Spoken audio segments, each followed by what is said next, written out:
If you want to start to feel happy, it starts with you wanting to feel happy. We like to sit and dwell. We like to sit in our own sadness. Make sure you're spending time every single day, whether it's 15, 20 minutes, whether it's an hour, 2 hours. Take time to allow your mind separation from the stresses of your day. If you expect to fail, you will fail. On the other hand, if you expect to win, you will win. And he's right, because doctors and psychologists both alike, they agree that worrying actually does shorten your life, and it does damage your body. We need to clear our thinking before we go to sleep. We're talking about a book that Norman Vincent Peale wrote, The Power of Positive Thinking.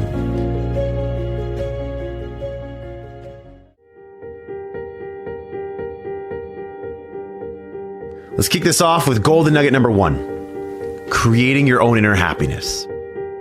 That you are responsible for your own happiness.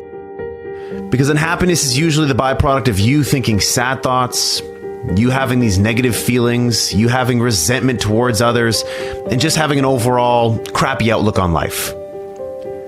So if you think those things, what do you think is going to happen? You have to force yourself to not think those negative thoughts.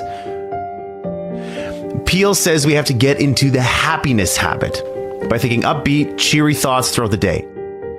We like to sit and dwell. We like to sit in our own sadness. I don't like to do that, but I just know that sometimes my brain forces me to do that, and I don't know why. So I have to force myself to not do that. I have to put on upbeat music. I have to go do something productive. I have to get in the gym. I have to go hang around friends that are going to make me laugh. And it's tough. At first, it doesn't feel right. It feels like you're forcing it because you are forcing it. But eventually, it starts to make you feel better. There are miracles happening all around you. There is beauty all around you. Open your eyes and look. Can you see the sun shining? Great. Can you hear the birds chirping? Great. Can you feel the warmth of the sun on your skin? Awesome. There's simple beauties all around us. If you want to start to feel happy, it starts with you wanting to feel happy. So short circuit those negative thoughts. And when you start to feel bad, when you start to find yourself gossiping, feeling guilty, feeling angry, feeling whatever it is you're feeling that's negative, turn that around. Force yourself to think positively, do positive things, and while it doesn't feel right at first, keep going. You're on the right path. Golden nugget number 2, the antidote to anxiety. Is that people waste a lot of their time, a lot of their energy fuming and fretting about things that they cannot control. Go back to Covey's principle. Circle of concern, circle of influence. Focus only on those things in the circle of influence. Everything else in the circle of concern, you can't control. You can't affect that. So move on. Don't allow your mind to just spend time in that space. You're wasting your mind's energy. So as part of this antidote to anxiety, Peale says that we need to slow down to relieve our anxiety and to attain peace. And he suggests meditation. He suggests that we devote at least 15 minutes daily to calming and relaxing ourselves by thinking peaceful thoughts, or not thinking anything at all. So something he shares in the book is to help get rid of the tendency to worry and get angry, we need to relax and spend a few minutes thinking about beautiful, peaceful settings, hearing the birds chirping, feeling the sun on our face, all these things that I was talking about before, where it's just a matter of you actually thinking that in your mind.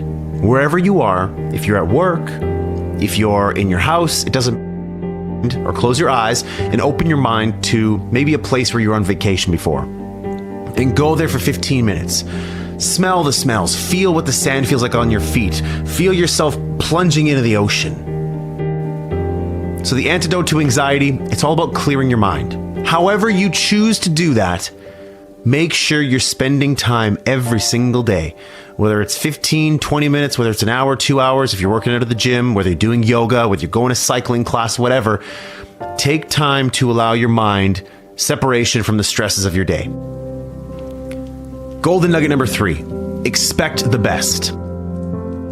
If you expect to fail, you will fail. On the other hand, if you expect to win, you will win. So, what seeds are you planting in your mind?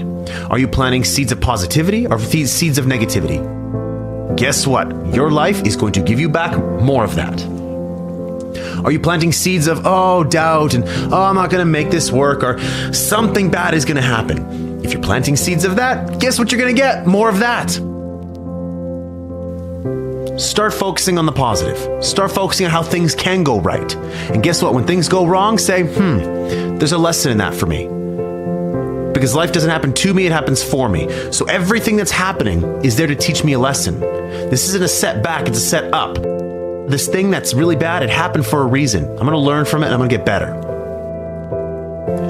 Golden nugget number 4, worry not. And he's right, because doctors and psychologists, both alike, they agree that worrying actually does shorten your life. And it does damage your body. We need to clear our thinking before we go to sleep. And we need to imagine our worries flowing out of our body like water out of a glass. So don't think that my path is the right path. No. This path is good for me. I replaced worry with hope by putting together goals. I put together 3 goals: a financial related goal, a health related goal, and a professional related goal. Something that what I was going to do with my life. And back in the day when I was going through those stresses, I was worrying a lot. I was having a tough time sleeping. I was having chest pains. My heart was palpitating all the time. And I really just could not get, a high level of satisfaction in life. And, if you were saying on a scale of 1 to 8, Ryan, again, 9s and 10s are reserved for very special times in our lives that seldom happen.